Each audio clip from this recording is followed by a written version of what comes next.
देखो जो तुम्हारे लिए शाप है।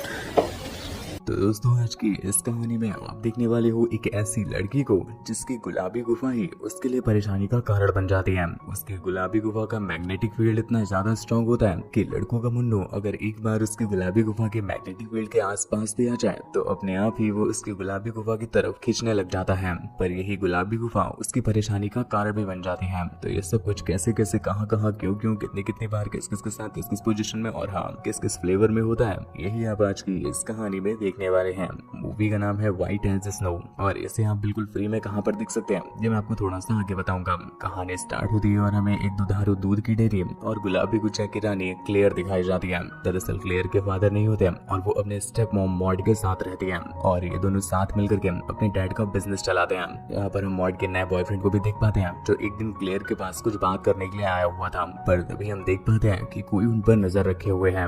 अगली सुबह क्लेयर जब जॉगिंग करने जा रही होती है तभी रास्ते में कोई उसे पकड़कर अपनी कार में डाल देता है और फिर उसे एक सुनसान जगह की तरफ ले जाने लगता है। क्लेयर को लगा कि अब ये लौंडा उसकी पलटा कर लेगा और उसकी गुजिया फाड़ के दरवाजा कर देगा। पर अभी वो बंदा रास्ते में ही होता है कि तभी उसकी कार के सामने कोई जानवर आ जाता है। इस वजह से उसकी कार के अल लग जाते हैं और कार के साथ साथ उसके भी। क्लेयर के पास एक बहुत अच्छा मौका होता है तो वो अपने आप को छुड़ा करके जंगलों में भागने लग जाती है। क्लेयर भागते भागते एक जगह पर आकर रुकती है जहाँ पर वो किडनैपर ऑलरेडी उसका वेट कर रहा होता है और वो उससे कहता है कि तुम्हारी गुलाबी गुजिया ही तुम्हारे फड़वे लगाने का कारण बनेगी। ये सुनकर के क्लेयर की फट जाती है और वो अपनी जान और अपनी गेंद दोनों बचा करके वहां से भागने लगती है। कुछ दूर जाकर के क्लेयर को समझ नहीं आता कि वो कहां पर आ गई और तभी हम एक गोली चलने की आवाज सुनते हैं और इसी के साथ ये सीन यहीं पर कट हो जाता है। हमें तो ऐसा लगा कि शायद क्लेयर की किसी ने मार ही ली, पर अगले सीन में हम देख पाते हैं क्लेयर बिल्कुल सेफ होती है और वो एक बंदे के घर पर होती है। वो बंदा उसे बताता है कि तुम्हारी जान बचाने के लिए मुझे उस किलर को मारना पड़ा। वो बंदा अपना नाम निक बताता है और कहता है कि तुम जब तक चाहो हमारे घर पर रेस्ट कर सकती हो। ये बोल करके वो वहाँ से निकल जाता है। पर उसके जाते ही एक और बंदा वहाँ पर आता है जिसका नाम लाइकन था।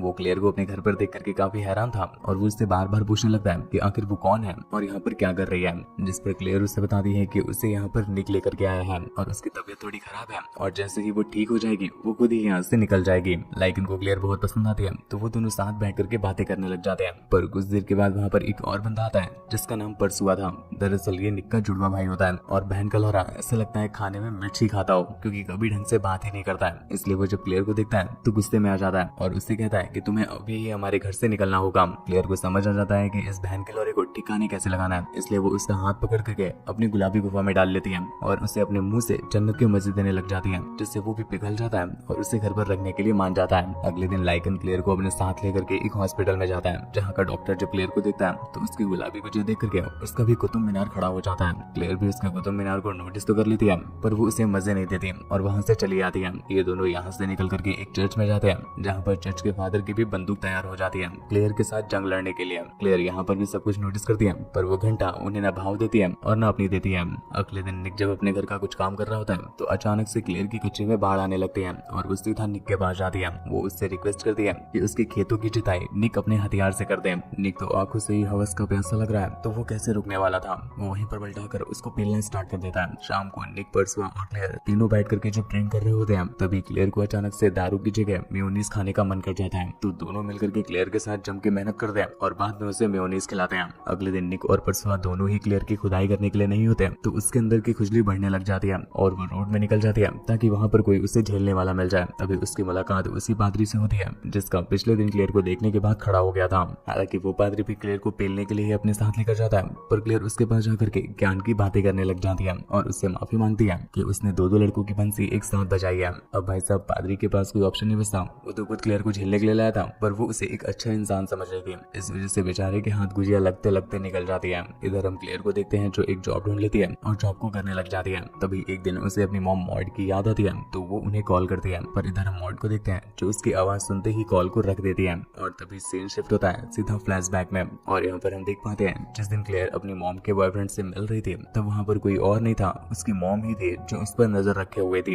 ये देख करके मॉड की गुलाबी गुफा में आग लग जाती है और वो सीधा अपनी एक फ्रेंड के पास जाती है और ये सारी बात बताती है। दरअसल मॉड का जो बॉयफ्रेंड होता है वो अब मॉड की काली चाट चाट करके थक गया था और उसे क्लेयर की गुलाबी चाटनी थी। इस वजह से वो उसके साथ लबर लबर कर रहा होता है, पर हम देख पाते हैं क्लेयर उसकी बातों का कोई रिस्पॉन्स नहीं करती। पर दूसरी तरफ मॉड को ये लग रहा था कि क्लेयर उसके साथ रोज ठुकाई करवाती है। इसी गुस्से में वो अपनी फ्रेंड के पास आई हुई है। उसकी फ्रेंड उसे सजेशन देती है कि क्लेयर के एल लगा दो, फिर तुम दोनों के बीच कोई भी नहीं आएगा। ये चीज मॉड को भी सही लगती है तो वो इस चीज के लिए उसे पैसे दे देती है। हम देख पाते हैं कि वही लेडी होती है जिसके जंगल में एल लगे थे। सीन वापस शिफ्ट होता है प्रेजेंट में और हम मॉड को देखते हैं जो क्लेयर की लोकेशन पर पहुंच जाती है, जहाँ पर उसे मॉड दिखाई भी दे देती है, पर फिर भी वो उसके पास नहीं जाती और अपनी कार को बैक करने लगती है। तभी अगले दिन वो उसी पादरी के पास जाती है जो क्लेयर की पलटा कर मारना चाहता था।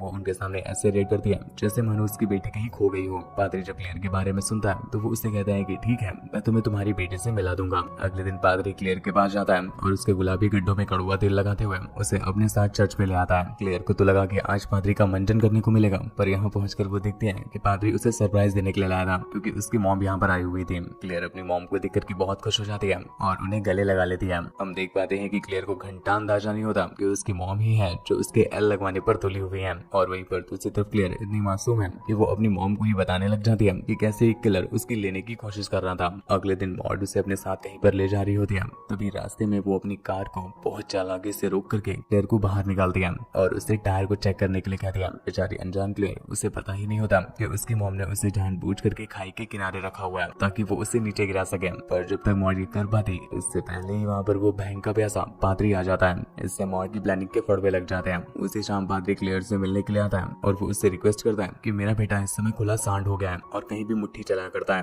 तो क्या तुम प्लीज अपनी गुलाबी गुजिया उसे चटा करके उसकी मुट्ठी को छुड़ा सकती हो। पादरी ने क्लेयर के लिए इतना सब कुछ किया होता है तो क्लेयर भी उनकी बात को मान जाती है और शाम को उनके बेटे से ठुकने के लिए चली जाती है। यहाँ पर हम उसके बेटे को देख पाते हैं जो जॉनी भैया का भी बाप होता है और वो क्लेयर को ये गाना सुनाता है। कौन सा? आप भी सुनना। रूम में तेरी सरकार बना दूं, फ्लेवर बता अर पार करा दूं, ऐसे तो हूँ बेस्ट फ्रेंड तेरा, पर आज रात तेरी प्यास बुझा दूं, ऐसा बेबी काम लगा दूं, बाबू मेरा तेरे नाम करा दूं, घूर के देखे है तू जिसको कान पे तेरी आज घुसा दूं, जी भर के नाच ले बेबी तेरे यार के शावर में, लेके बैठा 100 mg पी लेगा फुल पावर में। इसके बाद हैरी क्लेयर की जम के ठुकाई कर देता है और ऐसी पिलाई करता है कि 3 दिन तक तो क्लेयर की चाल बिगड़ जाती है। इधर मॉड को देखते हैं जो किसी को टेक्स्ट कर रही थी कि क्लेयर अभी भी जिंदा है। बैकग्राउंड में हम मॉड को एक एप्पल में जहर मिलाते हुए देखते हैं और अगली सुबह हमें मॉड और क्लेयर एक जगह पर दिखाई जाती है जहाँ पर मॉड क्लेयर को एक एप्पल निकाल कर देती है और शायद ये वही जहर वाला एप्पल था।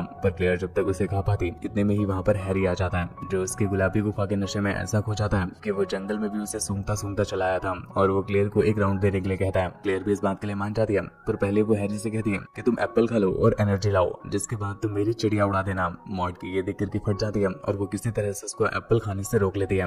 ये चीज क्लेयर को समझ नहीं आती कि उसकी मॉम इतना स्ट्रेंज बिहेव क्यों कर रही है और हैरी का लॉलीपॉप चूसने के लिए उसे जंगलों में अपने साथ ले जाती है। उसी रात क्लेयर जब एक पार्टी में होती है तो उसके रसीले संतरे देख करके आसपास से लौंडों के केले खड़े होने लग जाते हैं और हर कोई बस यहाँ पर क्लेयर को ही पेलना चाहता था। यहाँ पर क्लेयर के साथ साथ उसकी मॉम मॉड भी आई हुई थी जिनकी गुजिया बुढ़ापे में भी तड़प रही होती है और वो यहाँ के लौंडों के साथ लबराने लग जाते हैं। तभी हम निक को देखते हैं जो क्लेयर के दबाने के लिए उसके साथ डांस करने लग जाता है और इसी मौके का फायदा उठा करके मॉड एक ड्रिंक में जहर मिला देती है और वो क्लेयर को दे देती है। पर यहाँ पर भी उसका प्लान फेल हो जाता है क्योंकि उसके हाथों से वाइन गिर जाती है, लेकिन मॉड फिर भी हार नहीं मानती और वो एक बार फिर से एक जहर को बियर में मिलाकर दे देती है और इस बार वो क्लेयर को वो जहर पिला भी देती है जिससे क्लेयर की फटके 4 हो जाती है और वो वहाँ से जाना चाहती थी पर मॉड उसे जाने नहीं देती और जबरदस्ती खुद के साथ डांस करने के लिए कहती है। कुछ देर के बाद जब क्लेयर के फाइनली फड़वे लगने वाले होते हैं तो मॉड बहुत चालाकी से उसे अपने साथ अपने कार में ले आती है और रास्ते में एक खाई से ढकेल करके क्लेयर के वहीं पर लगा देती है और फिर यहाँ से निकलकर वो एक चर्च में जाती है और एक कैंडल को जलाती है, पर उस कैंडल से उसके ही कपड़ों में आग लग जाती है और इस तरह से उसके भी एल लग जाते हैं और इसी के साथ ये कहानी यहीं पर एंड हो जाती है।